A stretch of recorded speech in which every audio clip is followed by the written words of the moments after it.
మహారాష్ట్రలో భారీ మెజార్టీ దిశగా మహాయుతి దూసుకువెళ్లింది. ఎన్నికల ఫలితాల్లో ఎన్డీఏ కూటమి జోరు ప్రదర్శించింది. ఆధిక్యాల్లో మ్యాజిక్ ఫిగర్ 145ను దాటేసి భారీ విజయం దిశగా దూసుకువెళ్తుంది. ప్రతిపక్ష మహా వికాస్ ఆఘడి కూటమి కనీస పోటీ ఇవ్వలేకపోతుంది.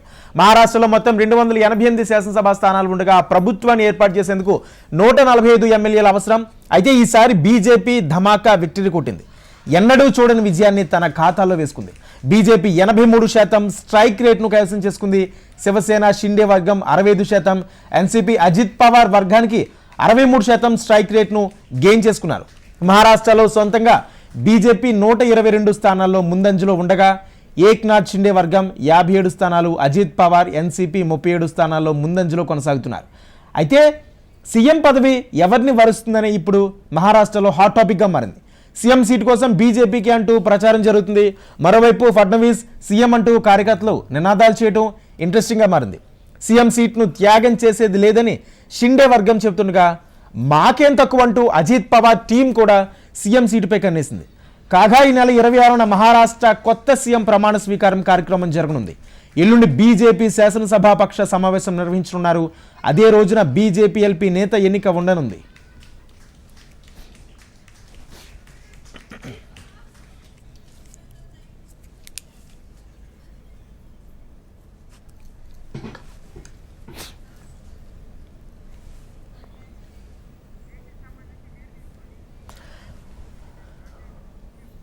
మహారాష్ట్రలో మహాయుతి దూసుకువెళుతుంది. ఎన్నికల ఫలితాలు ఎన్డీఏ కూటమి జోరు ప్రదర్శిస్తుంది. ఆధిక్యాల్లో మ్యాజిక్ ఫిగర్ 145ను దాటేసి భారీ విజయం దిశగా దూసుకువెళ్తుంది. అయితే దీనికి సంబంధించి మరోపక్క సీఎం పదవి ఎవరిది అనేది ఇప్పుడు ఉత్కంఠగా మారింది. ఇటు బీజేపీ కానీ అటు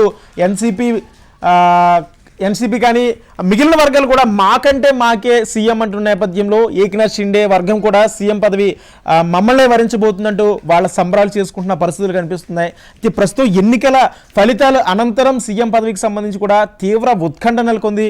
ఇదే అంశానికి సంబంధించి నాందేడ్ నుంచి మా ప్రతినిధి భూపతి లైవ్లో సిద్ధంగా ఉన్నారు. అక్కడ ప్రస్తుతం తాజా పరిస్థితికి సంబంధించి పూర్తి వివరాలు అందిస్తారు. భూపతి, ఏంటి అంటే ఎన్నికల ఫలితాలు ఊహించిన విధంగానే వచ్చాయా? దీనికి సంబంధించి మరోపక్క సీఎం పదవికి సంబంధించి కూడా పెద్ద ఎత్తున ఇప్పుడు పెద్ద చర్చ జరుగుతుంది. రిజల్ట్స్ అనంతరం కూడా సీఎం పదవి చర్చే ఎక్కువైంది.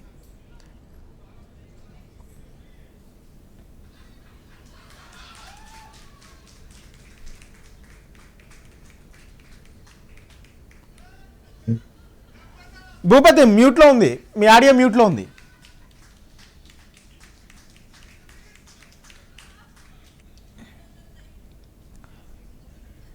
రైట్, మొత్తంగా మహారాష్ట్ర అసెంబ్లీ స్థానాలకు సంబంధించి ఇప్పటికే మహాయుత కూటమి ఇప్పటికే పూర్తి స్థాయిలో విజయం సాధించిన పరిస్థితి నెలకొంది. బీజేపీ అతిపెద్ద లార్జెస్ట్ పార్టీగా ఆవిర్భవించిన పరిస్థితి నెలకొంది. ఇప్పటికే మహారాష్ట్రలోని 288 అసెంబ్లీ స్థానాలతో పాటు నాందేడ్ పార్లమెంటు స్థానానికి కూడా ఉప ఎన్నిక జరిగిన పరిస్థితి నెలకొంది. అయితే 288 అసెంబ్లీ స్థానాలలో ఇప్పటికే బీజేపీ అతిపెద్ద లార్జెస్ట్ పార్టీగా కూడా ఆవిర్భవించింది. రెండో స్థానంలో ఏక్నాథ్ షిండేకి సంబంధించిన శివసేన పార్టీ రెండో స్థానంలో ఉన్న పరిస్థితి కొనసాగుతున్న పరిస్థితి చెప్పుకోవచ్చు.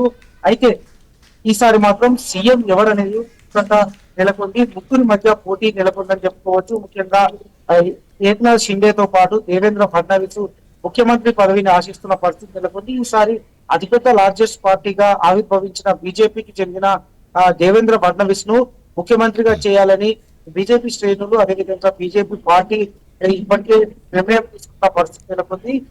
ఈ నేపథ్యంలో ఇప్పటికే దేవేంద్ర ఫడ్నవీస్ ముఖ్యమంత్రి అవుతారని కూడా బీజేపీ మహారాష్ట్ర చీఫ్ కూడా ప్రకటన చేసిన పరిస్థితి నెలకొంది. మరోవైపు మహారాష్ట్రలో బీజేపీకి ఎన్డీఏ అనుబంధంగా ఉన్న ఈ కూటమికి ప్రధానమంత్రి నరేంద్ర మోడీ అభినందనలు తెలుపుతూ ట్వీట్ చేసిన పరిస్థితి నెలకొంది.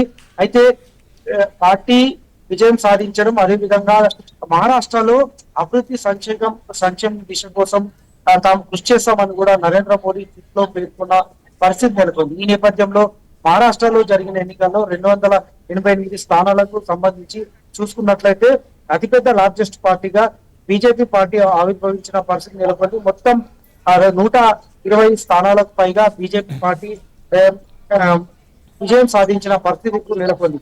అదేవిధంగా షిండే సంబంధించిన శివసేన షిండే పార్టీ 55 స్థానాల్లో విజయం సాధించిన పరిస్థితి నెలకొంది. అదేవిధంగా అజిత్ పవార్ సంబంధించిన నేషనలిస్ట్ కాంగ్రెస్ పార్టీ 59 స్థానాల్లో పూర్తి చేసి 38 స్థానాల్లో కూడా విజయం సాధించిన పరిస్థితి కూడా కొనసాగుతున్న పరిస్థితి నెలకొంది. అయితే ఈసారి ఎన్సీపీ పార్టీ శరద్ పవార్ వర్గానికి సంబంధించి ఎన్సీపీ పార్టీ 86 స్థానాల్లో పోటీ చేస్తే కేవలం 13 స్థానాలకే పరిమితమైన పరిస్థితి నెలకొంది. గతంలో నేషనలిస్ట్ కాంగ్రెస్ పార్టీ అంటేనే శరద్ పవార్ గా ఉన్న మహారాష్ట్రలో ప్రస్తుతం చతికిల పడిపోయిన పరిస్థితి నెలకొంది. అయితే ఈసారి మహారాష్ట్రలో బారామతి నియోజకవర్గంలో అజిత్ పవార్ పోటీ చేయగా అజిత్ పవార్ కు పోటీ చేసిన ఈ బారామతి నియోజకవర్గంలో శరద్ పవార్ మనమడు కూడా పోటీ చేసి ఓడిపోయిన పరిస్థితి కనబడుతుంది. దీంతో ఒక్కసారి మహారాష్ట్ర రాజకీయాల్లో పెను మార్పులు సంభవించుకున్న పరిస్థితి నెలకొంది. నేషనలిస్టు కాంగ్రెస్ పార్టీలో శరద్ పవార్ వర్గం, అదేవిధంగా శివసేన పార్టీ ఉద్ధవ్ ఠాక్రే వర్గం కూడా పూర్తిగా ఓటమి దిశగా అడుగులు పడిన పరిస్థితి నెలకొంది. కేవలం 50 స్థానాల్లో మాత్రమే కాంగ్రెస్ ఇండి కూటమి విజయం సాధించడంతో పూర్తి స్థాయి మెజార్టీ దిశగా బీజేపీ ఎన్డీఏ సర్కార్ సాధించిన పరిస్థితి కనబడుతుంది. అయితే ఈసారి ఎన్నికల్లో అనేక సంక్షేమ పథకాలు, సంక్షేమ కార్యక్రమాల విషయంలో ఏక్నాథ్ షిండే ప్రభుత్వం పూర్తి స్థాయిలో ప్రచారం చేసింది. అదేవిధంగా ప్రధానమంత్రి నరేంద్ర మోదీతో పాటు యూపీ ముఖ్యమంత్రి యోగి ఆదిత్యనాథ్, అదేవిధంగా ఆంధ్రప్రదేశ్ డిప్యూటీ సీఎం పవన్ కళ్యాణ్ కూడా విస్తృతంగా ఎన్నికల ప్రచారం నిర్వహించారు. ఎన్నికల ప్రచారంలో వారు ప్రచారం చేసిన అన్ని స్థానాల్లో కూడా బీజేపీ కూటమి అభ్యర్థులు కూడా విజయం సాధించిన పరిస్థితి నెలకొంది. లడ్కీ బహిన్ యోజన కార్యక్రమంతో ప్రతి అర్హులైన మహిళకు నెలసరి 1500 సహాయం చేయడంతో పాటు లడ్కా బహు యోజన నిరుద్యోగ యువకులకు శిక్షణ కార్యక్రమాలు ఇచ్చే అంశాలను కూడా మహారాష్ట్రలో ఏక్నాథ్ షిండే సర్కార్, దేవేంద్ర ఫడ్నవీస్ సర్కార్ కూడా తీసుకువెళ్లిన పరిస్థితి కనబడుతుంది. అయితే ముంబై నగరంలో 5 టోల్ గేట్ల నుంచి అదేవిధంగా కార్లకు మినహాయించే కార్యక్రమం, టోల్ ట్యాక్స్ రద్దు వంటి అంశాలను కూడా పూర్తి స్థాయిలో తీసుకువెళ్లిన పరిస్థితి నెలకొంది. ముఖ్యంగా మహారాష్ట్రలోని కొంకణ్, విదర్భ, ముంబై ప్రాంతాల్లో పూర్తి స్థాయిలో బీజేపీ కూటమి ముందు వరుసలు నిలిచి విజయం సాధించిన పరిస్థితి. ఇప్పటి వరకు అందిన ఫలితాలలో 288 స్థానాలకు గాను 220 స్థానాల వరకు బీజేపీ కూటమి అభ్యర్థులు ముందు వరుసలో నిలిచిన పరిస్థితి నెలకొంది. అయితే 288 స్థానాల్లో కేవలం 50 స్థానాలకే కాంగ్రెస్ కూటమి పడిపోయిన పరిస్థితి కనబడుతుంది. అయితే బీజేపీ కూటమి అతిపెద్ద లార్జెస్ట్ పార్టీగా కూడా ఆవిర్భవించిన పరిస్థితి నెలకొంది. ఈసారి ఎన్నికల ప్రచారంలో తెలంగాణ రాష్ట్రానికి సంబంధించి ముఖ్యమంత్రి రేవంత్ రెడ్డితో పాటు రాష్ట్ర మంత్రి చింతక్క, ఉత్తమ్ కుమార్ రెడ్డి వంటి నేతలు కూడా తెలంగాణకు సంబంధించిన 6 గ్యారంటీ పథకాలను అమలు చేస్తాము, మహారాష్ట్రలో కాంగ్రెస్ పార్టీ కూటమి అధికారంలోకి వస్తే ఇది అమలు చేస్తామని కూడా ప్రచారం చేసినప్పటికీ ఒక్క నియోజకవర్గాల్లో కూడా విజయం సాధించలేకపోయిన పరిస్థితి నెలకొంది. అదేవిధంగా నాందేడు నియోజకవర్గానికి ఉప ఎన్నిక జరిగిన పరిస్థితి నెలకొంది. ఈ పార్లమెంటు స్థానానికి కూడా బీజేపీ అభ్యర్థి కూడా గెలుపొందిన పరిస్థితి కనబడుతుంది. ప్రధాని నరేంద్ర మోడీ మహారాష్ట్ర ఎన్నికల ప్రచారం నిమిత్తం పెద్ద ఎత్తున ప్రచారం చేయడం జరిగింది. ఏ కాయితో సేఫ్ ఐ అనే నినాదంతో ప్రజల ముందుకు వెళ్లిన పరిస్థితి నెలకొంది. అదేవిధంగా యూపీ ముఖ్యమంత్రి యోగి ఆదిత్యనాథ్ కూడా బాటింగే టు కటింగే అంటూ విస్తృత ప్రచారం చేసిన ఎన్నికల ప్రచారం చేయడం జరిగింది.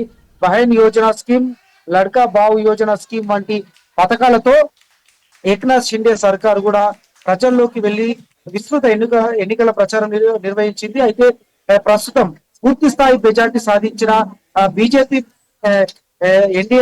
ఎన్డీఏ కూటమి ప్రస్తుతం రాష్ట్ర ప్రభుత్వం ఏర్పాటు అంశంలో ముందడుగు వేసే ప్రయత్నం చేస్తుంది.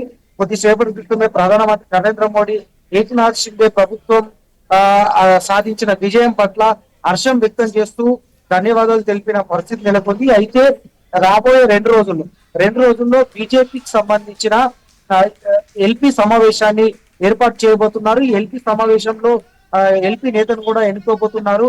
ఈ నెల 26వ తేదీ వరకు ప్రభుత్వాన్ని ఏర్పాటు చేయాల్సిన అవసరం మహారాష్ట్రలో ఉంది.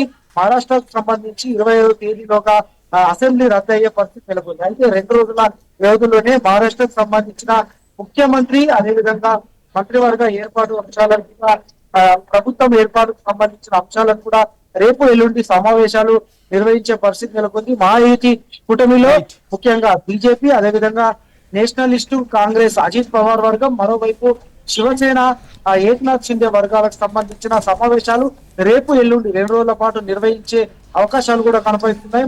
మరోవైపు రైట్ భూపతి. ముఖ్యమంత్రి పీఠం కోసం